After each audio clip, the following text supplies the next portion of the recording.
Yeah. Big talk here on, yeah, today we're going to just go into the fray. We're going to see how crazy we get. There's a lot of fray to go into, I'd say. And yeah, no doubt. So yeah, let's just start super casual with like, it feels like an eternity of time has gone by since our last conversation, And it's even only been though 2 weeks. Yeah. I This time know, last hey? week, I was literally in quarantine in a hospital with my son.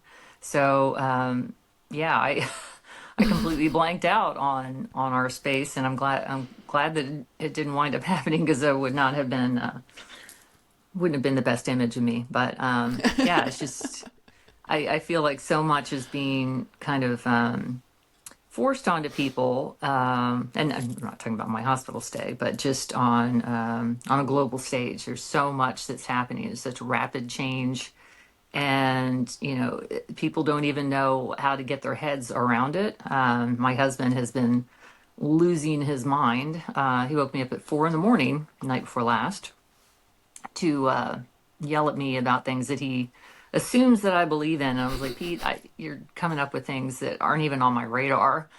But, he's just assuming that I've taken on this whole new stance on all things. And I'm like, there used to be a time when people could have different beliefs and they could talk about those beliefs and then try to find some common ground instead of continually coming at it from one side or the other.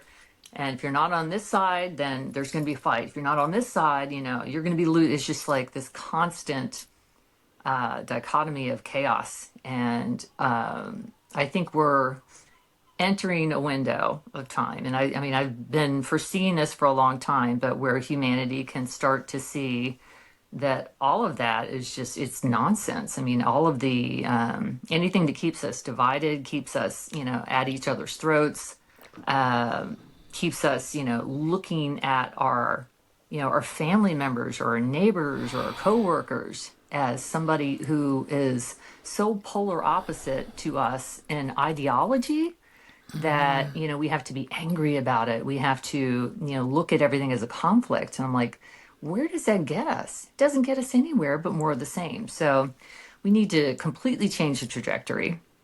Mm-hmm. And I get the sense that people are finally like, okay, enough's enough. Let's start digging. Let's start asking bigger questions. Let's start trying to have conversations with those that we feel that we don't agree with. And 9 times out of 10, you'll probably figure out that you agreed on a whole lot more than you thought.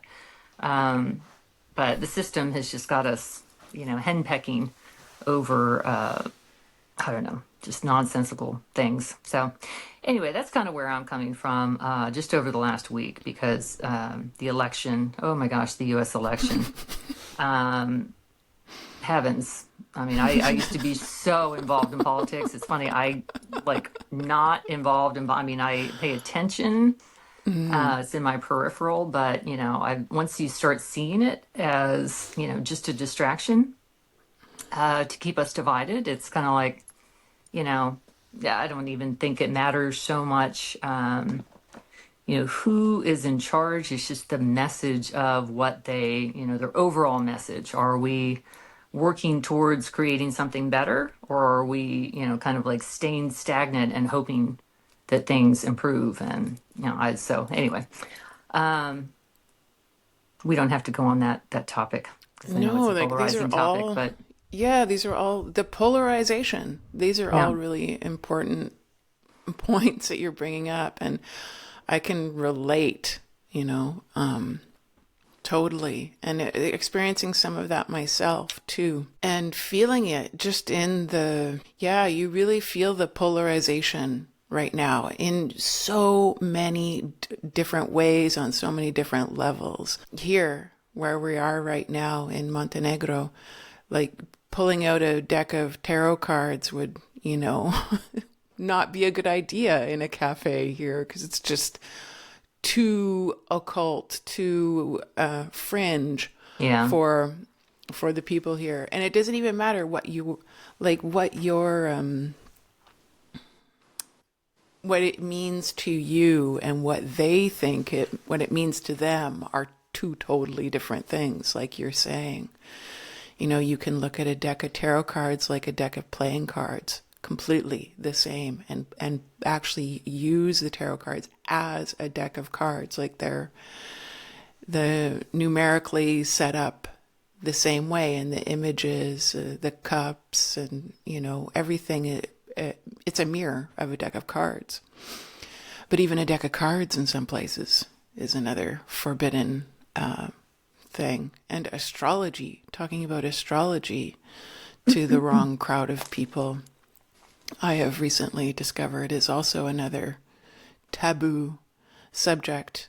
So what, for me, I'm just like really trying to get in touch with the people that are close to me and find out what really is meaningful to them that I can discuss and relate, like where I can find a middle ground, and just leave all the other stuff aside until it's a better until they bring it up, until they come and ask the questions. But yeah, it's really interesting to keep these lines of communication open and not get yourself in a pot of hot water. Even just going out and doing yoga. I know some people, like really the some religions, they don't want to mix, and they look at yoga, just the physical stretching of the body, as someone who is like taking it on as a religion. And so even here, when I'm doing my stretching, I just call it body magic, because I don't even want to label it really as anything except for something I do for myself. But I feel that, like I feel the people looking at that, and you feel the impact of what they think it is and what it is for you. Two totally different things. And like you're saying with your husband, you're like, we probably see eye to eye on a lot of these things that you're bringing up that you have the same feeling with. And I definitely feel that with my family, especially my son, that there's a lot of distance to bridge there of, yeah. Yeah, we almost need a campaign of getting back to logic.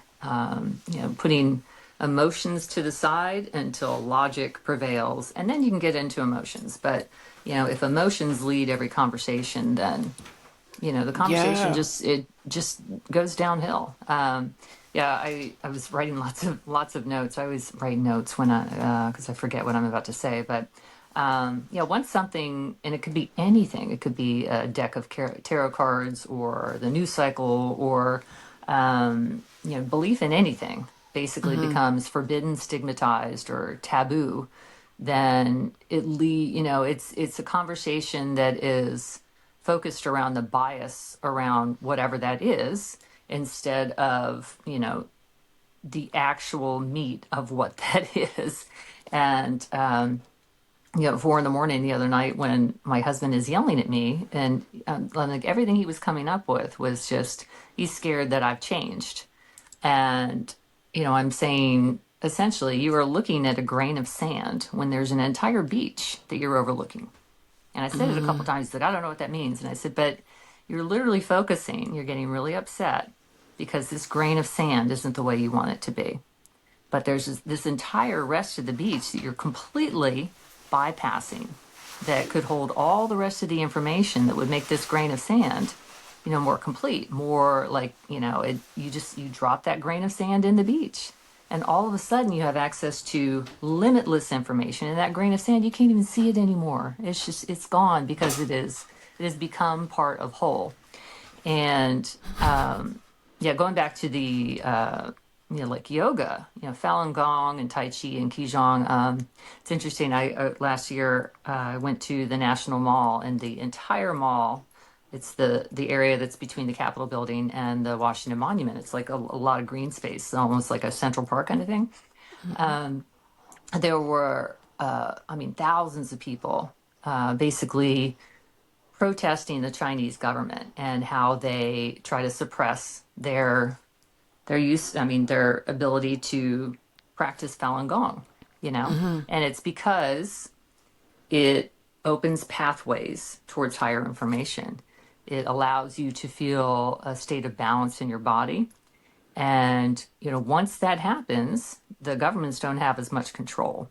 And when the control cycle starts to get into your health, your, mindfulness, your, every aspect of what it takes to step into a higher sense of being, then, they're basically just outing themselves as, trying to create so much complexity, so many distractions that people are kind of lost in trying to go through the motions rather than living their best life. Yeah, and the conspiracy theory, I think, is, the idea that everything is being labeled as either too woo-woo, too conspiracy, too whatever, it gets us stuck in the same cycle. It's like, okay, so we can't even have a conversation about it, and once you prevent a conversation from being had, and there's only this or this, and the 80% in the middle just gets washed away as if it doesn't matter because you have to be on one side or the other, then no one wins. And yeah, that's a message I've been trying to kind of put out for a very long time, is just start looking very deeply at the kind of the conditioned biases that you have, and ask yourself, how important they are. If you're losing friendships, losing family members over belief systems, ideological, there's 8.5 billion of us on this planet. It is, and the ideological differences between us are endless. Even between me and my sister, and we grew up in the same house, they're endless.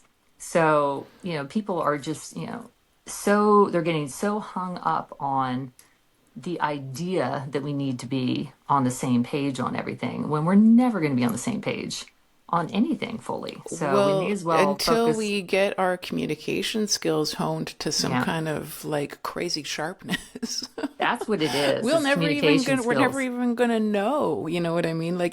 We will never be able to reach this nirvana that you're talking about until like this, yeah, the communication skills are there to meet that, like to mirror that in a way, I guess you can say. Yeah, I think So, communication is absolutely key right now, and yeah. it's been overlooked for so long. It's almost better to be in an argument trying to prove your point. And when you're in that state of mind and you're trying to prove your point, you don't want to be shown up or proven wrong. Then you're going to dig in even deeper, and sometimes you're more likely to make things up, exaggerate, and then you're stuck. You basically get yourself stuck in a situation you can't get out of, and then it just, like, people triple down. It's like, oh well, Yeah. I'm really going to prove my point here. When Yeah, most times people are just thinking about what they want to say next. They're not actually listening to what the person is even saying. 100%. And So if with they with your already have their family, bias there, then they're already like, they're just using their bias to like, okay, for the comeback. Yeah, for the debate. so do you or you probably don't argue with your family. They just think, she's so far gone on things. I know that's how my family looks at me. I don't want to speak for your family, but I mean, is it just I'm, this kind of elephant in the room? Like, oh my gosh, she thinks so far. She thinks she's so different than us now. We just don't talk about things like that. That's how it is in my right. house. It's just like we are not going to talk about anything. Yeah, there are subjects that are just off the table. Yeah, They're just it's off the table. crazy. Yeah, it's really interesting to me that they're, but I think part of it is the trauma that's behind having a discussion that doesn't end in like a violent, I'll call it a violent debate. Yeah. I love that book, Nonviolent Communication. I just wish that I'd have come across that, sooner, and that it was sort of like, in the curriculum of life. I don't want to say the school curriculum because it's such garbage. But just in our, when you read that book, it's like going back to a way that we probably would have conducted ourselves, like before all of the media influence and like the political oratory and the scientific mumbo jumbo came into our lives, where it was really like more based on logic and like the felt experience, of being here and connecting with each other. And I really feel like our heritage is way more of a partnership situation than a domination situation. Just because as a mother and having a child, it really teaches you that your first lesson is like this bonding partnership, and how the communication that happens between you and your child at such, like right there at the beginning, this need to connect, like that projection of yourself, and what a huge difference that makes. And that's what we are for each other when we go out in the community. That's what you're picking up on, this energy. You see it in people's faces. It's very like, and it's funny because it's like surface, but it's really like something you feel inside you that you're not actually aware of. It's just happening because that's how we're wired.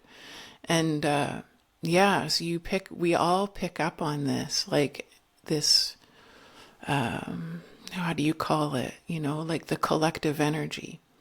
And there's some of us that are picking up on that more and more. And I feel like I'm getting like a really heightened sense of that now. And okay, this is someone I can talk to about like without even going into conversation yet. Just from seeing them, I'm like, okay, this is about as far as I can go with this person. And Yeah. and this I'm not even going to bother bringing up, like just being able to read It's people. tough. That part is really, really hard because I'm in the state where if and I think I posted something the other day, if somebody is not speaking at, a very similar frequency to what I'm speaking, I mean, I have a busy life. I'm like, there's like a million other things that I'm going to be doing. And, I mean, when I do set aside time, it's because I want to feel like I'm moving towards something. I'm achieving something with the conversation Yes. because it is, there's so little time and there's such perfect alignment in the world right now where such magical things can happen. And I think they are happening. But, whenever I find myself in a situation with someone who's lowering my frequency, I just have to walk away. And it took me, I mean, oh my gosh, over 50 years to really understand how to raise my boundaries and to stop just, passing my energy around for free. Because there's a lot of people, they see the light that others bring. And, I know I bring light. I know I do. I think I have my whole life. I don't focus on, oh, hey, I'm so great. I've got this to offer. That's never been it. And I think that's why people kind of come and say, oh, she's not even going to notice. She won't even mind if I just, kind of sidle up next to her and create almost like duress. So they're like bringing their problems in and it starts off slow, but all of a sudden you're like, okay, are we focused on problems or are we focused on solutions? Because the only conversations I can really have a part in right now are ones where we're either finding common ground or we're finding solutions. So if you're coming to me with a problem, or if you are coming to me with a concern about something, let's talk about how to solve it rather than, focus, getting hung up in the cycle of, oh, well, this is all wrong. This is all bad. That's Yeah, very there's some much where I kind of am with like an like, addiction there to the it does story, to become, that negative yes. cycle story. And they just want to lament on it like over and Hmm. over again. You provide a solution and then they're just like, oh no, that'll never, That'll never work. yeah, it's too complicated or like something to You're keep you're themselves in that It's a state. delusion of grandeur. I've heard that I mean, hundreds of times over the last. Sienna's stuck in delusions of grandeur. She thinks that she's going to change the world, and it's impossible. I mean, what she's talking about is impossible. I said, well, if that is not the information that's coming to you, it's impossible. But the information that comes to me is this is how it becomes very possible once you kind of meet your soul tribe, you meet the people who are on the same path as you. And, without X, I mean, I don't think that, I mean, X has changed the entire, and I'm not, this is not a marketing ploy for X, but, what has happened just with people not only having access to information that's been suppressed for sometimes decades, hundreds of years. Human beings are getting access to information that has been kind of hidden from public view because in this free speech platform, it's like here's everything. All the information we have, we are going to make accessible to you. And most people would really rather, I think, live in their conditioned comfort bubble of not having to really think or work too hard for anything that doesn't already align with their belief system. And I think that's going to be the biggest thing over the next few months is I people agree. trying to come to terms with, oh my gosh, I've got to look at a different perspective. Yeah. My perspective isn't the only one. Imagine that. Yeah. I mean, when I look at the map of the people who voted for Donald Trump, who, I mean, 4 years ago I thought, oh, he's going to disappear. We'll never see him again. And now it's like he's going to be the grand savior of the entire planet. I'm like, okay, well, maybe start looking at what these people, and that's basically what I was saying to my husband. I said, I have not changed so much. I have, The if world has anything, changed. the world has changed, and if anything, I'm able to see information that I didn't see before. I'm able to connect dots that were previously not even available to me because the powers that be, I mean, there's so much information they do not want to have out, and that's why Right. traditional news media, I think, is really flailing right now because instead of an article or whatever the story is being seen by 10, 20, 30 different people and edited down and the spin is on it. Anytime you follow the money and you follow the power cycle, it's like, okay, am I actually receiving the truth here? Am I actually receiving information that is beneficial to understanding what's going on? Or am I receiving somebody's subjective interpretation of an event and then, times 1,000 times, tens of thousands to the point where I don't even know what truth is anymore. Therefore, I'm just going to sit here and, and let it happen because it's too hard. It's too hard to do anything otherwise. And yeah, that's the point I'm at right now. I'm like, okay, what can I do to contribute to because I have had this really profound spiritual awakening, and the information that came to me was very specific in how to aid other people who are going through the same difficult process because it's hard. This is a really hard thing because you're going up against people, you know, and I'm not trying to make it look like this, but if your frequency's here and there's frequencies there and they're uncomfortable around you, and they want you to come back down here, it's like we're never really moving forward. We are Yeah. always, so afraid to offend someone else who may just be, working with a limited thought process because that's what they chose. Yeah. It's not like I've Yeah. tapped anything that isn't available to everybody else. But Yeah. it's been a long, hard road. I'm like, do you want the suffering? Right. I This don't know what reminds to tell me you. I of wouldn't wish this this on my worst enemy, the to, things I've gone through yeah. to achieve the understanding that I have. So, but you also can't say that to anybody because they're like, oh, because then it creates this imbalance. Like, oh, you're trying to essentially say that you understand something I don't. You're better than me. I'm like, that's not at Yeah. all what I'm There's saying. so much fear of change, Yeah. I know for myself, I had this, I was taking this holistic tincture and my migraine headaches went away. And it was a crazy thing is how detached I was from my body back then. my partner was like, wow, you haven't complained of a migraine in a really long time. And I was like, what the heck? And thinking to myself, I'm like, oh yeah, I've been feeling great this last few weeks. Like, wow, what a. And then I had this like mourning for this loss of these migraine headaches that I used. I realized I was also using them as an excuse for like behavioral things. And then I was just like, I had to come to terms with who I was without that.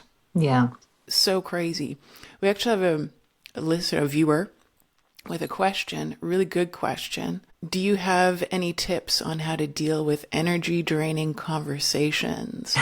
And then they also said, haha, we need to keep our powers a secret. It seems like, and there's some truth to that. I do keep some of my powers a secret, and I only, I talk about them publicly on my YouTube podcast, but there's a built-in filter in all of this because you can even tell your secret out loud, and it's only going to like on social media, it's only going to reach the people that are ready for it, and the rest Yeah. are just trolls that are going to like whatever. It doesn't even matter to them. And then the people I meet in person, yeah, I'm really careful with who I face to face share my secrets with, and yeah, some of our powers definitely we need to be discerning about who we share them with. But yes, any tips on how to deal with energy draining conversations? This is a good one. Yeah. I mean, the best way that I have found is to use very little emotion and stay in listen mode more. Because anytime someone comes at me, kind of in an aggressive tone or thinking that they've got, an advantage over me in some capacity, I let them speak their piece. And honestly, if you can remove yourself from any situation and just be an observer, and I know that, it's been said by a lot of people, but it's a hard thing to do because if somebody It's a is, valuable skill to hone. it really, really is. Because if someone is coming with the intention of riling you up, of ruffling your feathers, and you allow them to do that, Very then draining. you are offering them your energy. And I mean, whether or not that's what you want to do, that you are doing it willingly. And I mean, my recommendation would be just because my husband is like, he's a very, very intense guy, very, very intense. And he thinks that he's losing me right now because I'm just thinking differently. I'm asking bigger questions. I am, you know, understanding and following information that wasn't even on my radar before. And, we used to just fight over these things. And I'm like, I'm not convincing him of anything, and he's not convincing me of anything. So the best thing I can do is just listen and listen to the point where, if it really comes to like a heated moment, I'll say, I'm sorry you feel that way. I'm sorry that I have made you feel like, we're drifting or that I've changed so much, but I am growing as an individual and this is the path that I'm on. I feel like I have a life's purpose. This is specifically what I told him, the night before or the morning before last, when it was still very, very dark out. I'm like, I am changing, I'm evolving, I'm growing, and I am not asking you to change with me. But, whoever I am is perfectly okay for who I am, and whoever you are is perfectly okay for you are. And we don't need to agree on every topic. We don't. But until we can see, where we align in the middle, and if we can focus there instead of focusing on the polar opposites, then to me, there's never going to be conflict. I mean, there's certain people like you, I cannot imagine ever having conflict with you. There's certain people in my life I cannot ever imagine having conflict with. And it's not because we agree on everything. It's because we Right. approach the conversation in a state of grace and a state of like almost stoicism where we understand that we have different backgrounds and we have different experiences and we have different everything.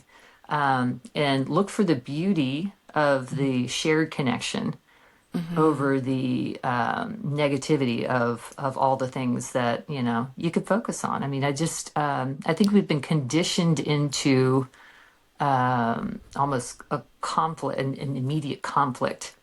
Yeah, or some people I think of. Well, my husband is definitely one of them. I mean, he thrives on conflict. He thrives on showing people that he's right, and it's just like, oh my gosh, oh my gosh, oh my gosh.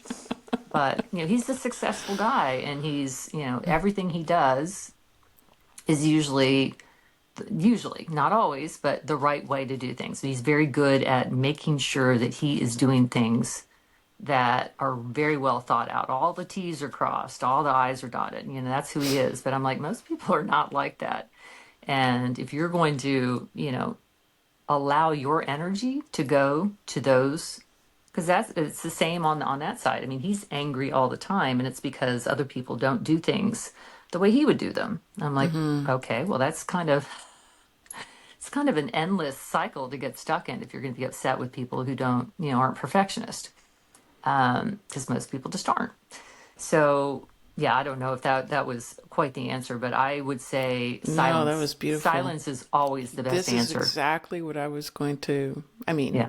not exactly, but yes, you're very much mirroring like how I try to remain in that listening mode and just giving silence. And yeah, and living gracefully, as our viewer Marilyn just mentioned again, is a beautiful way of saying it and a beautiful state of being. Like just go zen. I go into my zen mode in that moment when things get heated. And I'm just like, okay, this is not a personal attack on me. Yeah. This is just them venting all of this pent up stuff that they don't even know how to communicate, all of this feeling that's going through them. And it's going to come out really messy for some people. I think most of it, and I want to avoid labeling them, oh, they're narcissists, and then we're going to put them in this little box over here, and they're just the crazy person, then they're never going to change. Like to just allow them the space to have their moment. And as you say, give a nice big window of silent space afterwards. And it's important. I think that's the best gift that you can give these kind of people. And Well, the one sometimes that they you would just want to want be for heard. yourself too. Yeah. Sometimes when I have a big outlashing and, whatever, something's just pent up inside me that's wanted to come out and it comes out poorly and it's not graceful and it's just like, that's word salad. It's just like vomit. It's just not, none of it even makes sense. And you're just like, you don't even know what it all means anymore. And when there's silence there afterwards, like when Lee gives me his silence, when I give him mine, then you yourself, the one doing the venting, you have the moment to reflect on what you Yeah. just did because you have that silence there. It's giving it to you. And you can't help but just feel yourself in the energy pool that you just left behind. And it's like, wait a minute, is that even really how I feel? like, yeah. The thing So, about, yeah, sorry, go ahead. no, I was pretty done. Yeah, I'm thinking of people, jail automatically came to my mind. I mean, just people who wind up committing, something negative, something that winds up affecting their life in a negative way, because they couldn't control their anger. It's just like Exactly. I mean, like they go through their entire life without having an issue, and then one circumstance can kind of throw them into a personality it's not even who they are. But when Yes. they're in that mode, it's almost like that Snickers commercial. You're not you when you're hungry, so eat a Snickers bar. It's the same kind of thing. I mean, so many of these conflicts come down to, this person may have just had a really bad day. They feel misunderstood. They feel unheard. They've got all this pent up. And when you get involved in that, the best thing I think you can do is probably just listen. And because what I found out when people just have someone listen to them, and this is the beauty of it, and sometimes they get really, really angry because sometimes they'll wind up delving into kind of like parts of their identity that aren't truly beneficial. And I've noticed this a lot because people, I'm kind of like a mentor and a counselor for, I mean, like a lot of people. People come to me and I'll let people, like yesterday, I let somebody talk to me for 4 hours. I barely spoke. And she just went on and on and on and on and on. And I'm thinking, oh my gosh, there's so many other things I could be doing. But I'm like, she doesn't have anybody else just to talk to who will listen without, Unload. yeah. Yeah. And she worked through the beauty of just talking without someone interacting with you. They're just listening to you, is you wind up answering all the questions that you had, Mm-hmm. on your own. You don't actually need Yeah. the other person's You input. speak them out. Yes. And you're That's why working through the conversations are so process. important. So yeah, for Totally. the commenter, I would just say, as hard as it is, just try to search for, be as present and silent as you can for as long as you can, because once you start engaging, once you start getting in their state of anxiety, Mm. then you're going to get more agitated. But if you can remove yourself from that, then they will calm down, and you, whatever frequency you set, they'll have to meet you there instead of you meeting somebody at their frequency, which is non-beneficial. You have them meet you at the frequency that you're at, which is beneficial. And yeah, that's honestly, and I know it is hard. It is so hard because Yeah. I have a very big personality. And I have a very, I think I'm pretty good at seeing the difference between right and wrong, and Mm-hmm. seeing when people are just acting, completely irrationally. I call them on it. I mean, and I don't make a lot of friends doing that, but I'm very honest and blunt, and I'm like, this is what it is. And Yeah. if And you be have me willing in to your be life, wrong yourself too. yeah, I've had to eat some humble pie. I've been yeah, bold like you've been and, said some stuff and then realized later, you know what, that was actually wrong. And and to be willing to come back to the to own table, it. so to speak, and to own, yeah, to own that. I don't see anything bad with being wrong. Like the negative to me isn't like so much negative as just you need a negative and a positive for a battery to work. Like it has to exist. So it's part of the flow of all of this. But two books that if I would like for people that like to read on this subject that probably helped me the most of any books I've read on the subject of this communication. And I spoke about this last time we talked, actually, the nonviolent communication, that book. That is actually the title. And The Circle Way, A Leader in Every Chair.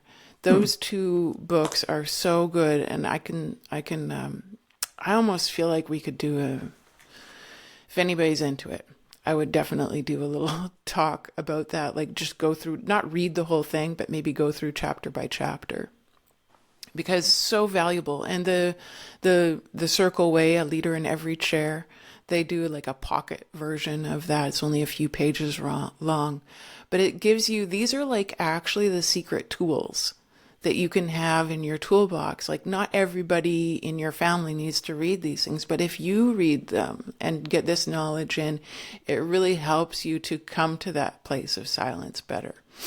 And and to understand where it's coming from and maybe even give you some more concrete tips on how to then like bring them into a deeper understanding of how to communicate better with you, like in a stealthy kind of way.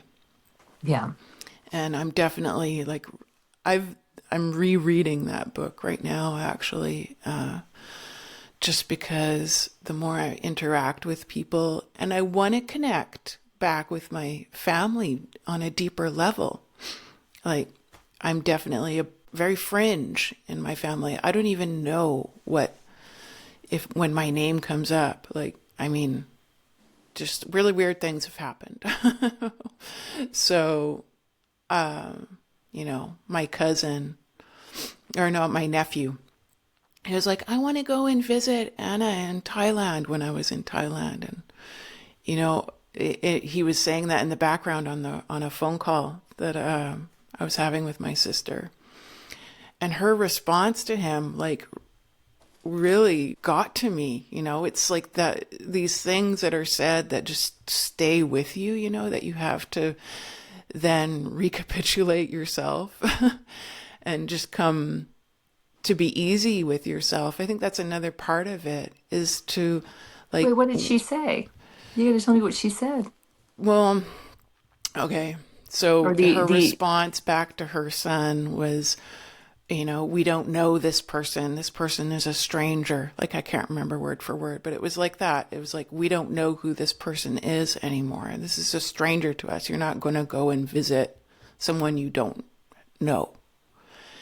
And yeah, that was like I'm friggin' sorry, that's really spoon that's to the heart, moment. yeah. But but I, to you have to be able to, like, another part of this is being able to allow that emotion that's coming out of that person that's really close to you like that, and to deal with that. That's like a whole other part of this, because it's such a deep subject, this one. And just being easy with ourselves and having the tools to be okay with that level of emotion that comes at you sometimes, is because when it's a personal attack, That's very personal attack, yeah. it's like it really got to me, because, like, what kind of view these children have of their aunt. And so it's sort of another reason why I feel so compelled, actually, to glow even more. I'm like really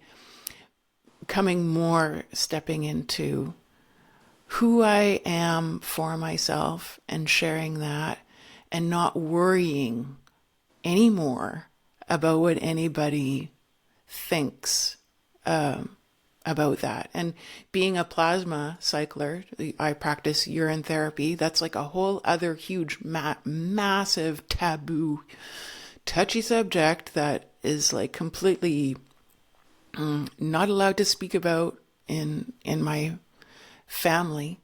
And so I don't. And I just glow.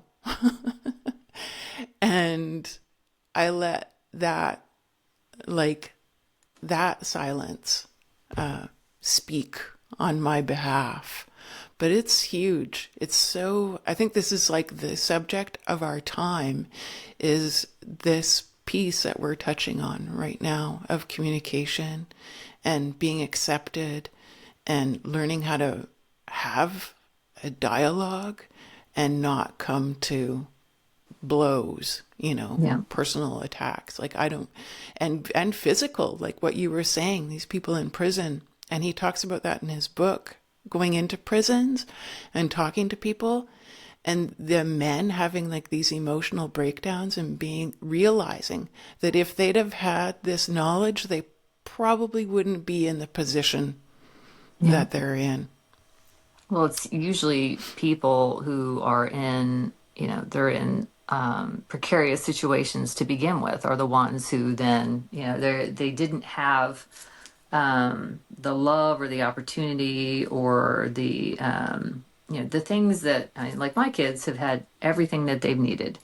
And because I grew up without a lot of that, it was like, I want to make sure I give them everything that I didn't have.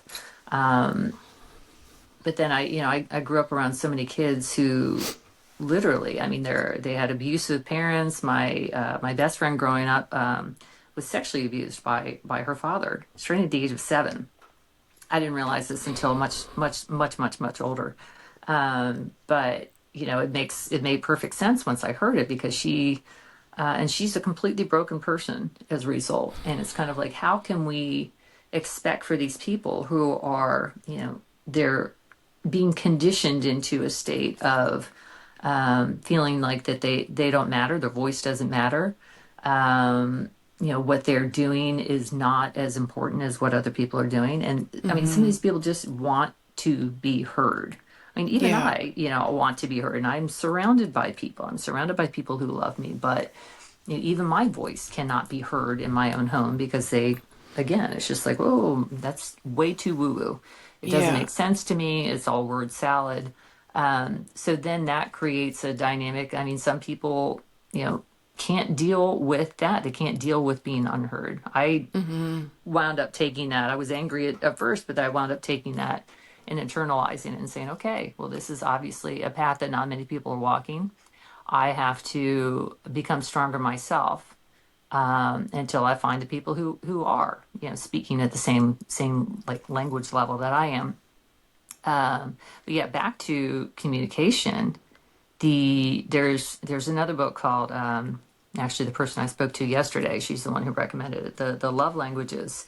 And then if you consider Mm. like Myers-Briggs and the life path, I mean, there's all these different factors that each one of us as an individual kind of falls into a specific category. How we like to communicate, how we like to, feel appreciated, how we like to feel heard. Mm-hmm. And, you know, it would be really, really cool to have a way to kind of like, I mean, it's very similar to what Myers-Briggs does. It's like, this person's an extrovert or an introvert. They're perceptive or they're intuitive. I mean, whatever the things are, but almost a way to, and I don't like labeling people, but just preparing. It's kind of like showing up and having anybody you're interacting with know what your triggers are right off the base, right off the bat. This is my communication style. This is how to approach me. And because to me it's all about avoiding conflict, seeing conflict before it's even possible to have conflict, and then Mm-hmm. going a different direction. And Yeah. how do we do that? Because if there were no words spoken, if human beings could not speak, what would the world look like? We get lost, we get stuck, we get tripped up by words, Mm. and most often they're just said because we didn't put a lot of thought into it. We're It's trying to so fill the interesting void. when you say that. If we didn't have the spoken word, and I'm just going to touch, which is like another therapy actually that's helped me a lot, is this facial reflexology, because we're so we like interface with the world, and so a lot of our trauma is actually caught up in our face, and so a lot of Mhm. my healing actually came from touching my face, like really gently. But yeah, it's so true what you're saying. It's a big part of it. And I mean, imagine a world where we had, I mean, almost like no mouths. I mean, there was still a way for us to take in sustenance, but we could hear, we could have music, we could hmm have ideas that are coming to us in a different way this than sounds so playful, like a theater. A part of like the kind of healing space that I want to create. There's like a theater there, Mhm. and this would be a fun one to do, like with in a little group. To okay, how can we communicate with each other with no speaking, and just like sort of see how like charades in a way, but without language, and how you would that would be a fun like game to play, Yes. Yeah, instead of a charades is a board great game. example. Yeah. Have a night of, okay, how am I going to communicate this thing to this other, even if it's just one other person, without Well, it's similar yeah. to the person who was feeding you with your eyes closed because Yeah, that was so beautiful. if you take one of the senses out, it Hmm. changes the entire experience. And we're so focused on kind of like trying to race through the experience that Hmm. we trip along the way. And then Yeah. instead of asking, why we tripped, we sit there and internalize the negative from that experience instead of saying, Mm-hmm. okay, well, what could I do differently next time? How could I avoid, feeling bad from an experience when the reality is there's not a single experience that you can't turn into more of a positive. And I don't care Mm-hmm. what the experience is. I mean, when I was sitting in the hospital last week with my son, I'm just like, oh my gosh, full quarantine. He wasn't allowed to leave the room for, oh my gosh, it's just day after day. And he was supposed to be released on Wednesday, and they moved it to Thursday, and then they moved it to Friday. And every time they moved it back a day, I'm just like, oh my gosh, we're stuck in this room. And like I was thinking about my husband, there's no way he would have been able to deal with it. And instead, I would take a deep breath and I'm like, okay, this gives me time to meditate. This gives me time to hang out with my kid.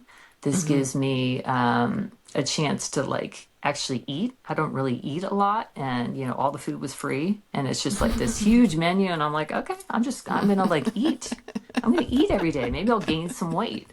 Everybody's always telling me to gain weight. And oddly enough, I ate like 2, 3 meals a day and still didn't gain any weight. But it is looking for kind of like the silver lining. And, if you could had told me when I took him to the ER that I would not be coming home for a week, I mean, they had to bring me clothes and the whole thing. I mean, anything I wanted from home, I literally went out with a fanny pack and, yeah, and didn't come home Classic. for a week. So, but it's looking at a situation that is less than ideal and trying to Mm-hmm. find the positives rather than always. I mean, the people who are just continually trying to look for what's wrong. And I'm Yeah. not saying that And some they're of not them mean solution really finders in well. that too. My Yeah. husband looks for things wrong because he wants to be the one who finds the solution. Mm. But I look at it from a different perspective. I was like, it's the Occam's razor approach. It's like, let's focus on the solution. Let's stop looking for problems because the problems are endless. They're infinite. But Mm-hmm. if we're continually, if we're focused on, okay, this is a solution for something that's not even that big of a problem, but just continually, focusing the Going energy that way. upwards, yeah, then that's the cycle that you create instead of continually looking for the little things to worry about, get anxiety ridden over. So yeah, that's been a big, big, big lesson for me, especially since I have 3 teens and a mother with Alzheimer's under my roof. There's a lot of irrational behavior, and I have to decide, if I'm going to meet it with equally irrational behavior, or if I'm going to be the one who raises the bar and say, that this is not what we're doing. And Mm-hmm. fortunately, my kids are a little bit older now, so I don't have so much irrational behavior from them. It's usually just my mom at this point, because she doesn't know what's happening from one moment to the next. And Yeah. trying to remain patient and Mm. present for other people, by not allowing yourself to get pulled into whatever they're bringing to you. It's almost a superpower, and it's one I'm still working on. I certainly have not mastered it yet, but I think that when more people can just identify that the less words they use, the more, just consider yourself like a sponge. You are taking everything in, and then at the end of the day, you can journal about it. Say, this is what happened today. You learn from it. I mean, every single day we are learning lessons.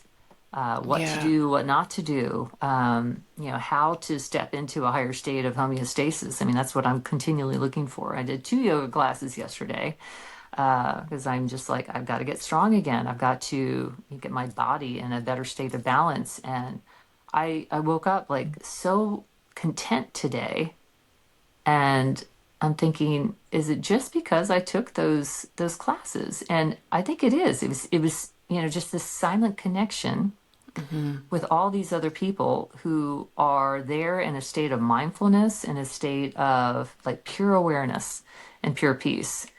And if we can surround ourselves with more of that, then the rest just kind of starts to fall into place instead Mm-hmm. of continually looking for, you know, problems in every direction and just constantly living in this 3D reality, which is, it's endless chaos and distraction. So the more we can unplug from everything, and I know it's near impossible for some people, but yeah, Well, you can meditation limit is, your exposure to these things like as much as you can, as you yeah. say. And then, yeah, it's amazing when you start to unplug and then what you're plugging into on the other side of that. So like you say, your yoga classes or whatever it is that you're plugging yourself into that's taking up that time. When your body starts to get that positive feedback loop happening, then you're automatically drawn to more of that.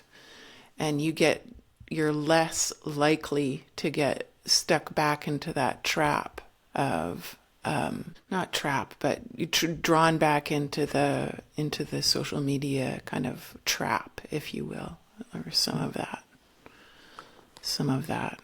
Somebody put a thumbs down up. Yeah, I don't know what that was about, but I don't anyway. know who's watching this right now. Yeah, I'd be curious to hear the perspective. Um, Yeah, so yeah. but I kind of lost my train of thought there.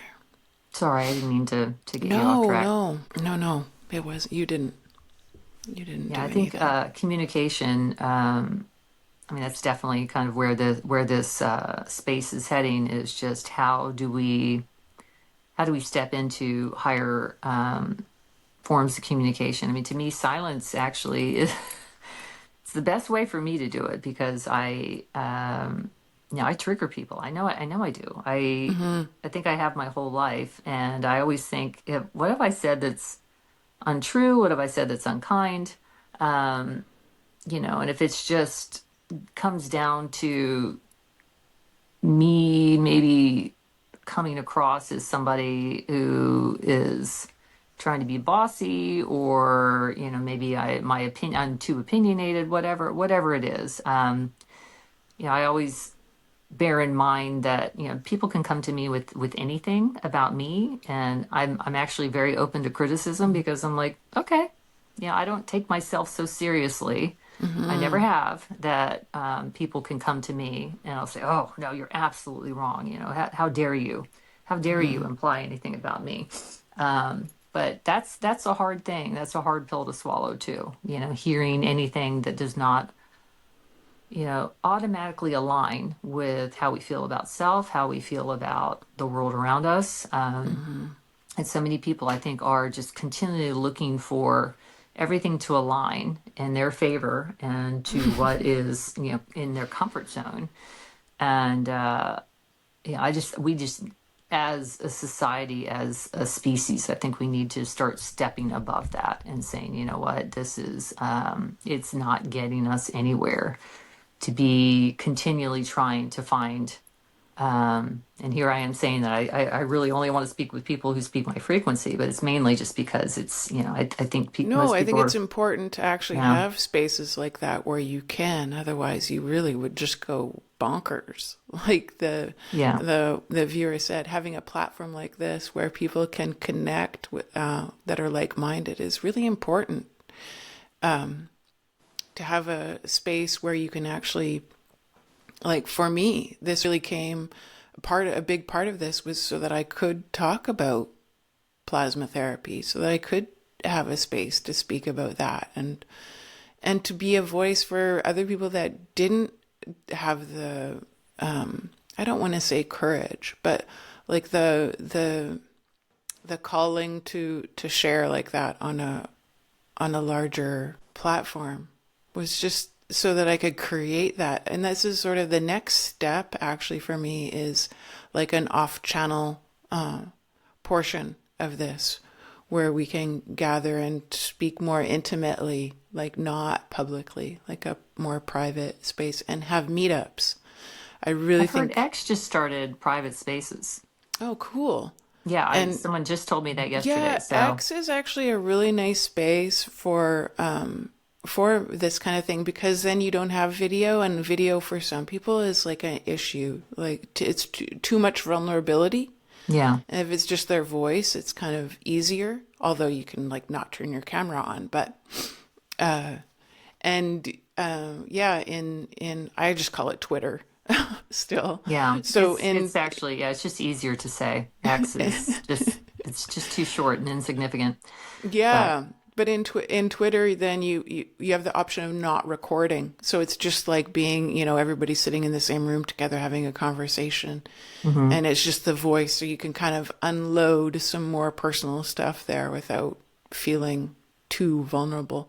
But I want to do the in-person meetups and like weekend kind of retreat things and stuff like that, where you go home with a few more tools in your handbag, and not just that, but have that opportunity to really do some deep healing, and like what you were experienced in your yoga class, absolutely, in that short amount of time. I remember the first time I went to yoga, the first 3 classes that I attended, I came back and I was like, okay, so we don't need the chiropractor so much as we think we do. We just Yeah, need to go and stretch. yeah, to move the And body. yeah, and it not only does it provide this like hour of intense like stretching, but it also provides this hour of inner silence. Like, although the instructor is speaking, she's not speaking, she's just speaking very, like, fluidly. I won't say mechanically. It's a very fluid way that a good yoga instructor speaks. And a good yoga instructor also speaks on that energetic level, like bend over, exhale, let the day's tension, drain from your body. And, like it's like a meditative language that really puts your body into a healing vibration. So you can have a lot happen in 1 hour. I mean, 1 hour is actually a really long time. You can have a lot happen in 15 minutes.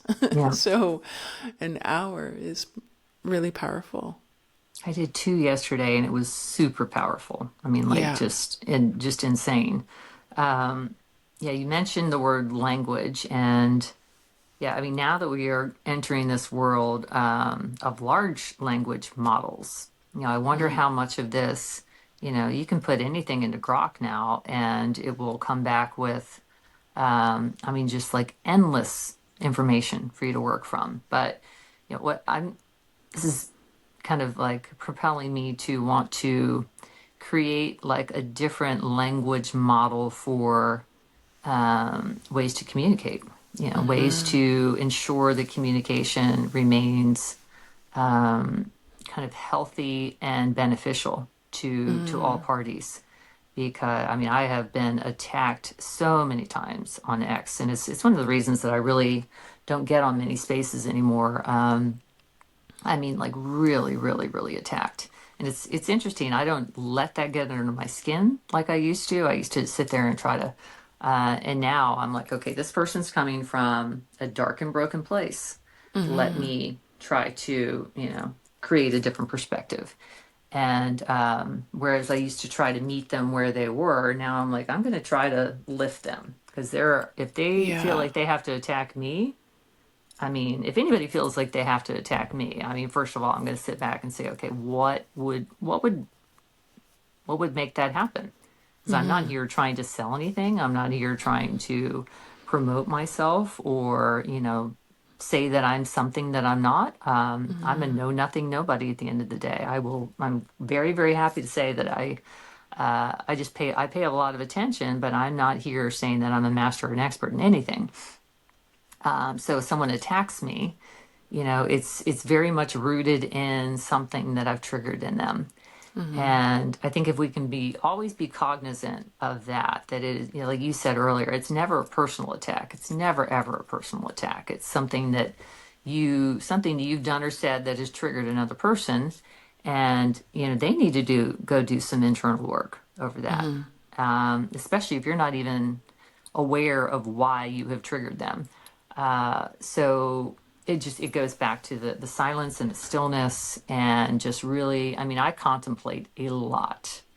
I wouldn't even say it's full meditation. I mean, sometimes for 6 hours a day, like every day, every day. It's multiple hours every day. I just sit. in my own thoughts. Yeah. And I need to start journaling more because I probably have a lot of the same thoughts every day. And, yeah, I'm trying to start on this continual path towards, kind of like creating something new, continually creating a better version of Sienna. And yeah, it's tough. It's I tough. like that idea of journaling, which I pretty much do every day. Even if it's just one or two sentences, it doesn't matter how long it is, actually. It's just about kind of capturing the feeling of the day. Anna, I have to I drank so much water this morning. Go. Yeah, I'm gonna mute myself and turn off my camera, but I'm still listening. Okay. Yeah. So journaling, I actually really love journaling. And I actually also, besides journaling, I love picking up little pieces of nature along the way. If I go for a walk and I pick a flower to put into a flower press, and then that actually becomes part of my journal. Or even just a photograph is also really powerful. Or a picture of myself, actually, is even more powerful to put into my journal. And when you look back on these moments, your journal is so crazy to reflect back on that and see yourself back in that moment that you were in. Lee and I just pulled out this old hard drive that we had tucked away and looked at pictures of ourselves from 3 years ago. And you can feel the emotional state that you were in back then in that moment when you see a photograph of your face, especially like when it's not a profile, like not a side shot, when you actually get a good image of yourself in a moment. And you can really see how far you've come, actually. I know for myself, with being a plasma cycler I'm coming into closer to my third year now.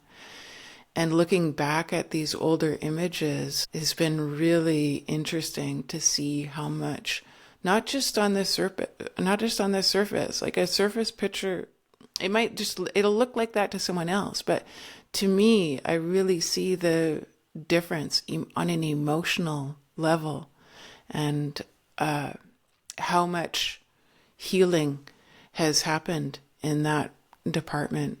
And I really so love that book. Oh gosh, now I can't remember the title of it. But it's about facial reflexology for emotional well being. And that is like another sort of key thing that I feel like is missing in our repertoire or our education, or however you want to call it, schooling. We need a new word for that. Yeah, yeah, there's just a handful of books actually, or techniques. It's actually very uncomplicated, all of it. I'm back. Sorry about that. No worries. um, yeah, the uncomplicating. Um, I think so many. Gosh, I'm getting text from my husband. Sorry. So much of the issues that plague humanity right now, I think, can just come down to, and it's, love or hate Elon Musk, what he's about to do with the US government is, kind of like pull everything apart and start simplifying the process, creating, finding the Occam's razor approach to every issue, simplifying and finding solutions. And that is very, very much where my head is all the time, because, like I said, the problems are infinite and endless. And if we focus on them, then we beget more sane.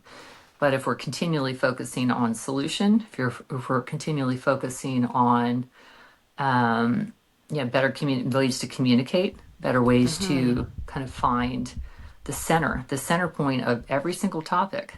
If we focus in the center, we really won't have that much divide. We won't have that much division. But there's also it's much harder to control people when they are in a state of harmony.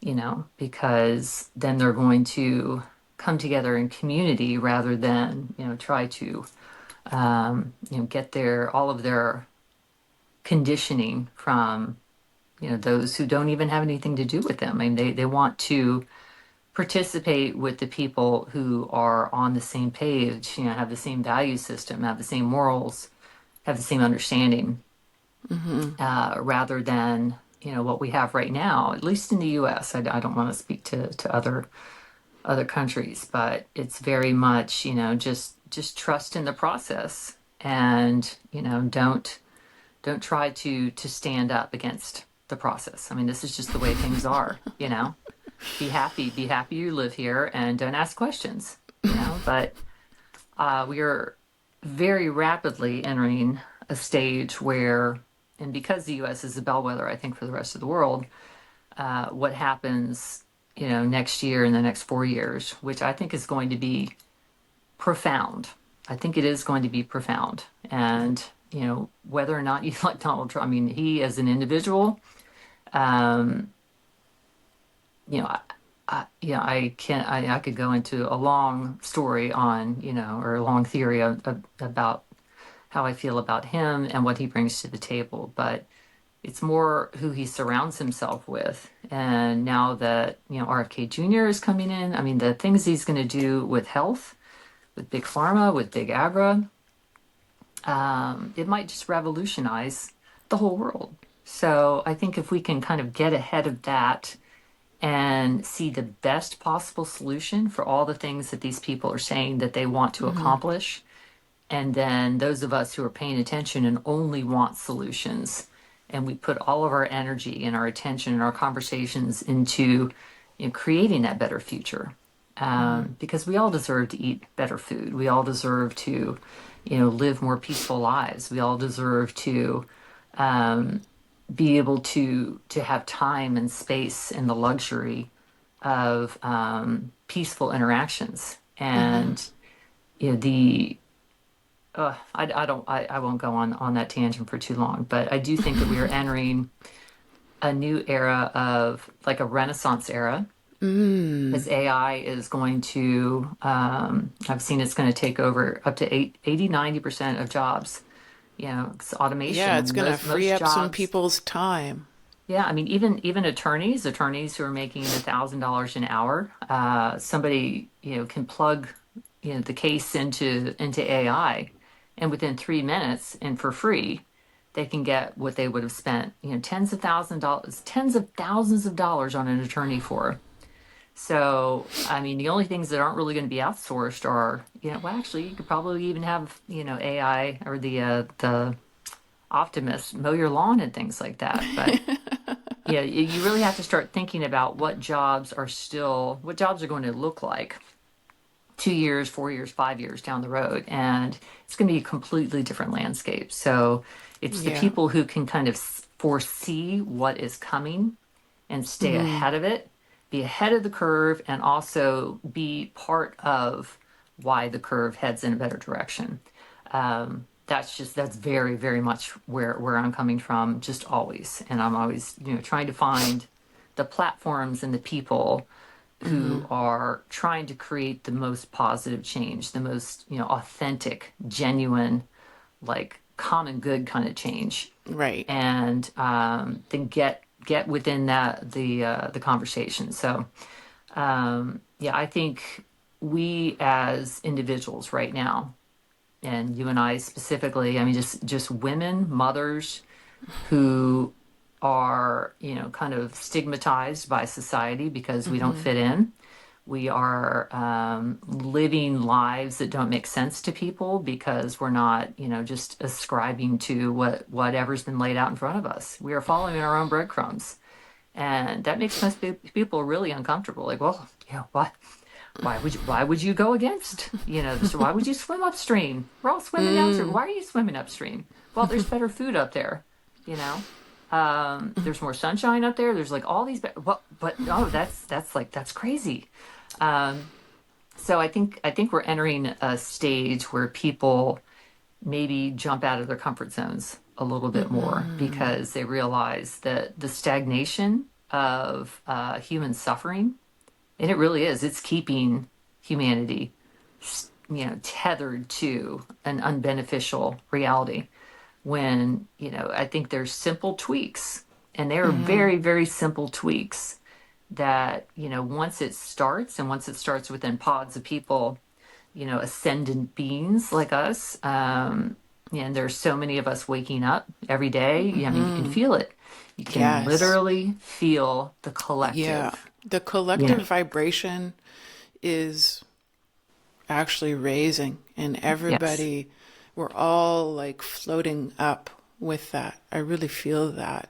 And yeah, to say just be glad is it is easier said than done in a way, but in another way, it's like, okay, sort of like realizing, or not realizing, but feeling where you want to put that energy of joy, actually.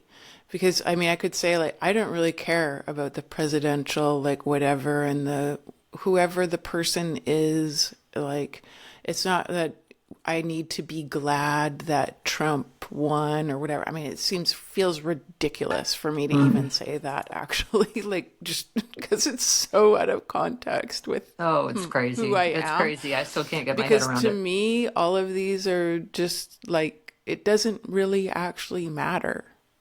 Like, to me, they're all puppets and they all have handlers, and whatever is going on over there is like its own thing.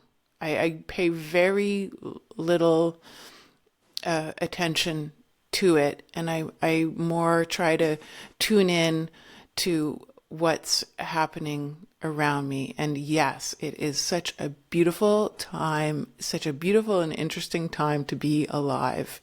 Totally. Our viewer just said it, and it really feels like that to me. I'm just in awe, when I wake up in the morning and open the door to this view that I have right now, and I'm just like, wow, I'm so grateful to be here and to be in touch with the people I'm in touch with, and I'm so excited to connect more and have more of these conversations. And it is exciting. It is such a wild experience, and I can't believe how much, like, when I look back at my life from what, where I was born and sort of like how I felt as a child to where I am now, 50 years later, and it's just like, what a kaleidoscope of experiences it has been. And it's just like, I don't even feel like I'm halfway there yet, Literally, I don't.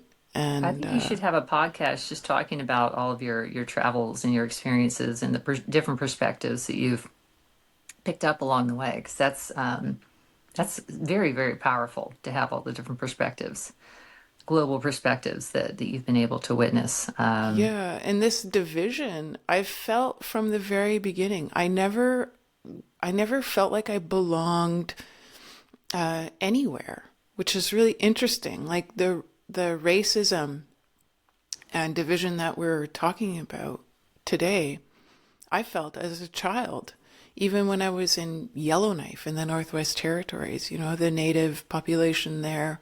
Like, I was heckled as a child. And then I moved to Quadra Island, BC. And, I wasn't local there either. You had to be like second generation to be considered local there. So I was like a outsider there as well. And it just continued on. It got to the point in Vietnam, I finally, like, that was the most racism I ever experienced, was in Vietnam. And that was where I was like, you know what? When someone asked me once where I was from, I finally got to the point where I stomped my foot on the ground and I said, Earth, the same place as you. And I said, Earth. I'm from Earth, same place as you. And they were so caught off guard by the language difference and everything. They were so caught off guard by the response. And they were like, Earth, where's that? And I stomped my foot on the ground. I'm like, this place, like, the earth, the soil, like the same place as you. And then they're like, no, no, no, where's your home? And then I was like, I'm my home. this right here, taking it with me everywhere I go. And yeah, that everywhere I've been, the people are the same everywhere you go when you boil it right down to its essence. So it's been a wild, wild experience. And yeah, to think that like you were speaking at the beginning of our conversation about China and the Falun Gong and I mean, it's just absurd to think that that happened to us as a humanity, that you're forbidden to stretch collectively together, basically, if you boil it down to its most simple language. And that's the power that we have, actually, is in that collective healing. Is super, that's our superpower. Sorry, I had to text my husband for a second there. Yes, I completely agree. Yeah, I think as females, divine feminine, we can really start, I think, changing the narrative towards just a happier way of being. Yeah. Because, Approach all of this with joy yeah, in some way, somehow. I agree. You know, but I see paused in two different areas on my screen. I just want to make sure that's not causing any issues with the recording. It says paused in two different. Oh, yeah, yeah. No, that's our, yeah, that's normal. And Okay. then I paused our upload so that our live stream would be better Okay. quality. Okay. And so Okay. when we're gone, then our uploads will happen. Gotcha. Okay. Oh boy. My husband is. It's okay. You know, it's been an hour and 25 minutes. We can probably wrap up Okay. and, Okay. I'll be save our. much more prepared next Wednesday. It's okay. I'm gonna set up a space, like a podcast space, because I'm gonna start my own podcast. My husband's he just joined, I think I told you, the board of Ghost Ranch, and he's going out tomorrow Oh, cool. for his first thing. So he'll be out there for 4 or 5 days, and I'm like, I'm gonna use the time that he's away to start my own podcast. And Cool. yeah, and it's gonna be called the Girl Who Cried Dog, like the boy who cried wolf, but Nice. yeah, but dog is going to be, I'm trying to figure out some creative way, because it's basically God, the girl who cried God, and everybody's like, oh, I want nothing to do with you anymore. We liked you when you didn't talk about things that made us think. We just want to complain about politics and the weather and nonsensical celebrities, and it's just, it goes back to the Eleanor Roosevelt quote. I'm gonna completely mess it up, but it's small minds talk about people, you know, the medium The type people gossip. talk about events, and then the big minds talk about ideas and concepts, and yeah, that is just very much. And I'm not saying that I'm a big mind. I'm not. I'm a very simple person, but once you start making the connections, it's not like you can go back. You can't go back and say, "Oh, yeah, I'm just going to go back to living, Oh regular gosh, I 3D." know. Once you open the can of worms, it's like open. Yeah, it's like, I mean, Can't put them back in there. yeah, you can't put them back in. It's all right. Well, yeah, I've got to go help find a social security card for our youngest. I Great. don't have no idea why he needs that right now, but yeah, this has Well, been thank awesome. you No, for thank you. another great conversation, and I really look forward to your podcast and can't wait to. Yeah, Yeah, I I'm can't gonna wait to see try how that unfolds. to film my first one on Friday. So that's my plan. Cool. And I will definitely send you a link. Thank you. Yeah, whew, I Our always, next conversation should be very interesting if you to see yeah, if you've you can share your whole experience of getting that started and everything. So absolutely. All right. Well, thank you so much, Anna. thank you. I'm gonna pop your website back up for people if they want to. So I guess, will you have something on your website that points to your podcast information, or they can connect with you there through there Yeah, I'll anyhow probably to just put it find out on about X. My that? website, I haven't updated in, I think, almost a year. So I should probably Mm, focus on that too. yeah. Um, Or maybe just put a link there yeah, to your Twitter. yeah. I mean, I'm not And then expecting to. your podcast, you're going to have a separate platform for that. So, I need to figure it out. I mean, all right. I'm going to be in like, I mean, something about my husband being in the house, I'm just like discombobulated. But when he leaves, I get like, somehow I'm just able to get down to business. It's like no distractions. Great. Well, we'll be able to Um, share more about that when we talk next yeah, about yeah. how people can connect with you. And if anybody wants to come on and have a conversation with me, they can go to my website, seahawk.creom.net, and connect with me there. All And right. thank you so much, Sienna. We'll see you again. All right. Wait, and then I don't leave the